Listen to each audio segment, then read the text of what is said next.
Hospital में announcement चल रही है कि वज़ीर आला के विजन के मुताबिक उसके ऐलान के तहत जो है ना हॉस्पिटल में हर किस्म की दवाई फ्री है।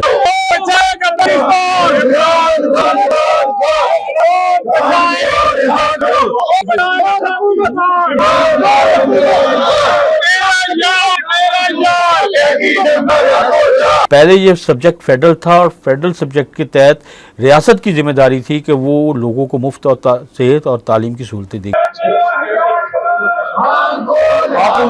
अस्सलाम वालेकुम व्यूअर्स, आप देख रहे हैं मशरिक डिजिटल। मैं ख्वाजा आफ्ताब हसन, स्टूडियो में सीनियर सहाफ़ी तज़कियाकार जनाब कमर ज़मान भट्टी साहब मौजूद हैं। कमर ज़मान भट्टी साहब सीधा पंजाब असम्बली से तशरीफ़ ला रहे हैं और पंजाब असम्बली में आज सुबह पंजाब का जो 5,903 अरब का बजट पेश किया गया। वज़ीर ख़जाना मुस्तफ़ा शुजाउर रहमान ने बजट पेश किया। तनख्वाहों में 7% और पेंशन में 3.5% इजाफा किया गया। तरक्याती बजट का निस्फ कर दिया गया और इस बजट के दौरान अपोजिशन ने भरपूर एहतजाज किया, शदीद नारेबाजी की, शर्म करो, हया करो, खान को रिहा करो के भी नारे लगे और स्पीकर डायस का घेराव भी किया गया और जाली बजट नामंजूर के नारे भी लगे गए।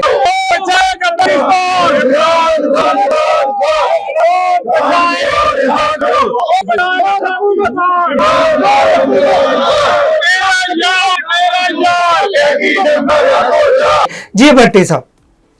बिल्कुल ख्वाजा साहब, जिस तरीके से आपने बताया कि अपोजिशन का एहतजाज भी रहा और बजट भी बहरहाल पेश हो गया। अब इस बजट के ऊपर अगर हम तबसरे की बात करें तो तबसरे तो फिर इसके ऊपर जो है ना कहानियां इसकी खुलेंगी थोड़े दिनों में। अच्छा, क्योंकि तफसीलात सामने आने के साथ साथ तफसीलात आपको फौरी तौर पे सामने नहीं आ सकती। हमने भी बजट स्पीच सुनी है, कुछ चीजें सुन सके, कुछ नहीं सुन सके, शोर शराबा भी था, सारा कुछ था। पहले बजट जब होता था ना तो उसमें एक चीज होती थी कि हमारे पास एक डॉक्यूमेंटेड आ जाती थी, वजीर खजाना की स्पीच भी आ जाती थी, वो सुन भी रहे होते थे लेकिन उसके साथ साथ वो देखा भी जा रहा है, एक पूरी स्पीच की कॉपी होती थी। तो वो हम उसमें से चीजें पॉइंट लेते थे, निकाल लेते थे सारी चीजें की ये चीजें जो है इसमें से खबर के कुछ पॉइंट्स जो है ना आज फौरी तौर पर देने, उसके बाद बाकी चीजें।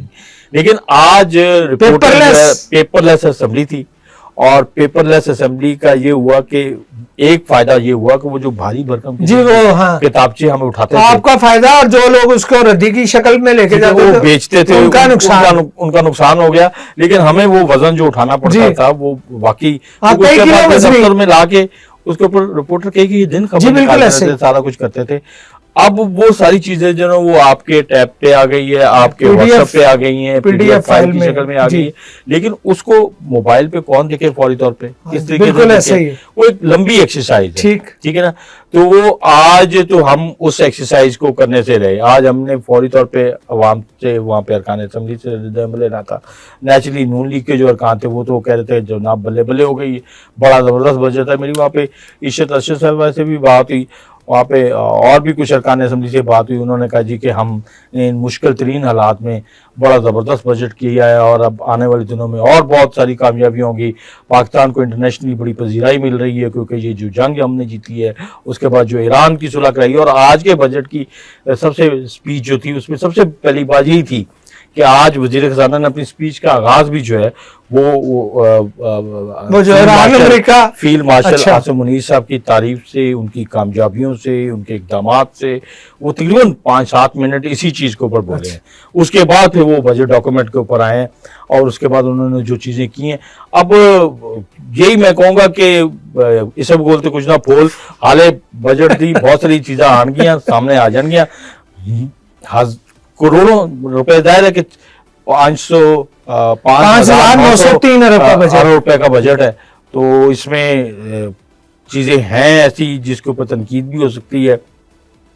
अब देखें, अगर हम बात करें तकरीबन 100 अरब रुपए से जायद का फंड जो है वो आपने यहाँ पे लाहौर हेरिटेज के हवाले से भी और इस मुल्क के अंदर, सूबे के अंदर जो है बाकी जो तारीखी विरसे हैं उनको प्रिजर्व करने के हवाले से भी और चीज़ों के हवाले से भी रखे हैं।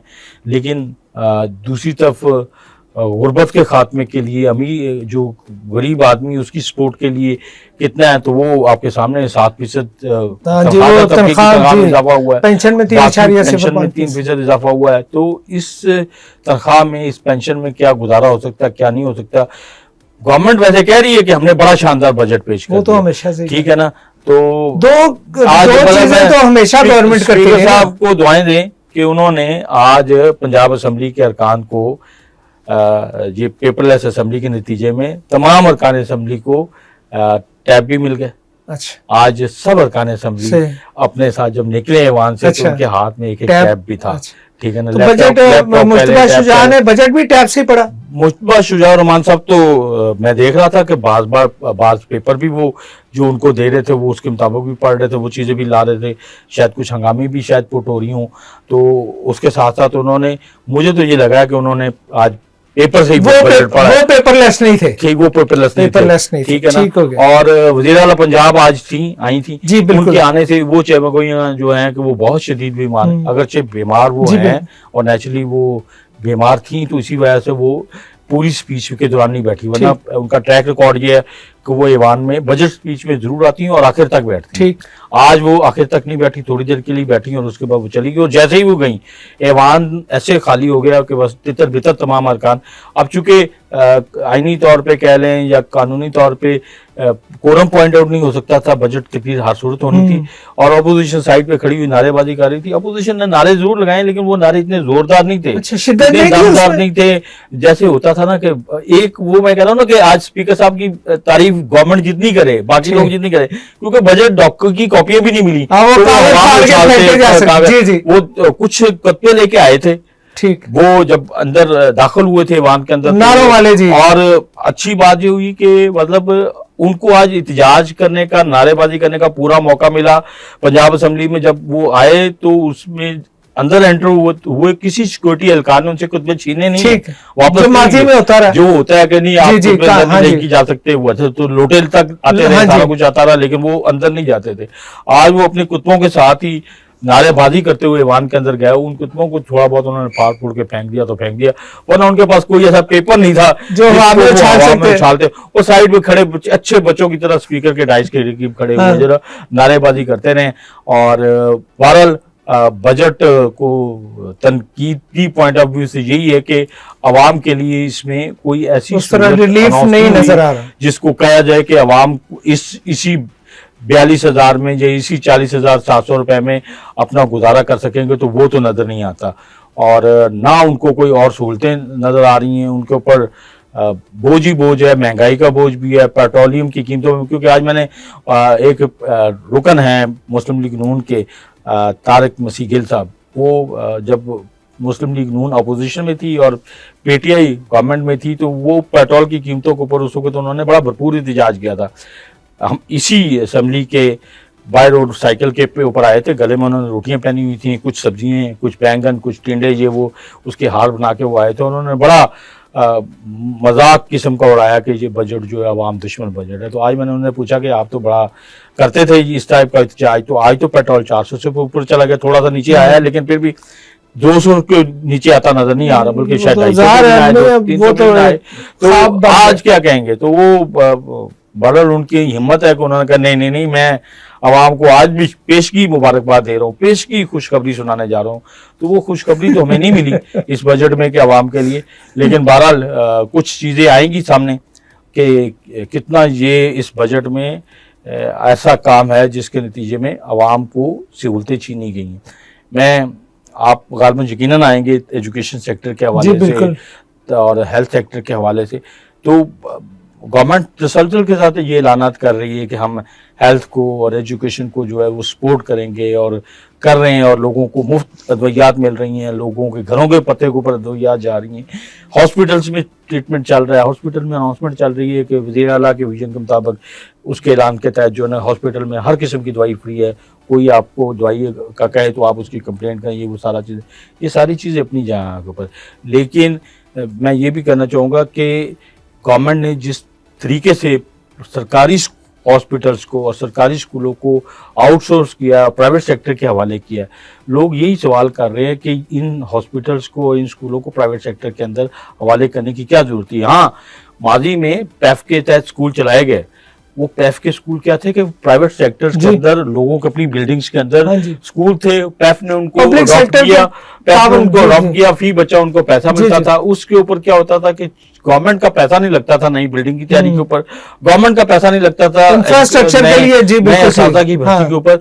लेकिन इसका ये मतलब तो नहीं था कि अगर आपको प्रोविंशियल ऑटोनॉमी के तहत आपके पास स्कूल आ गए हैं, आपके पास हॉस्पिटल्स आ गए हैं, ये दोनों चीजें, पहले ये सब्जेक्ट फेडरल था और फेडरल सब्जेक्ट के तहत रियासत की जिम्मेदारी थी कि वो लोगों को मुफ्त और सेहत और तालीम की सहूलतें देगी, ये कॉन्स्टिट्यूशन में लिखा हुआ जी ठीक। अब ये फेडरल सब्जेक्ट प्रोविंशियल सब्जेक्ट हो गया 18 अमेंडमेंट के बाद, तो ये बतौर प्रोविंशियल रियासत जो है, पंजाब है, सिंध है, खैबर पख्तूनख्वा, बलूचिस्तान, ये उनकी जिम्मेदारी है कि वो लोगों को मुफ्त तालीम और मुफ्त हॉस्पिटल तो अब क्या ये रियासत की जिम्मेदारी नहीं रही? जो ये रियासत की जिम्मेदारी है, रियासत अगर अपने देही हेल्थ सेंटर प्राइवेट सेक्टर के हवाले कर दे, एक डॉक्टर को, एमबीबीएस डॉक्टर को कहे जी हम आपको 7 लाख रुपए देंगे, आप इसको चलाएं, तो वो जो दरमियान में से उस हॉस्पिटल के सरकारी मुलाजमीन मिनिमाइज होते हैं जो 50 से 60 हजार रुपया कम से कम सैलरी ले रहे थे, उसकी जगह पे 10-20 हजार, 25 हजार, 30 हजार, कोई डिस्पेंसर 20-25 हजार पे काम कर रहा है, कोई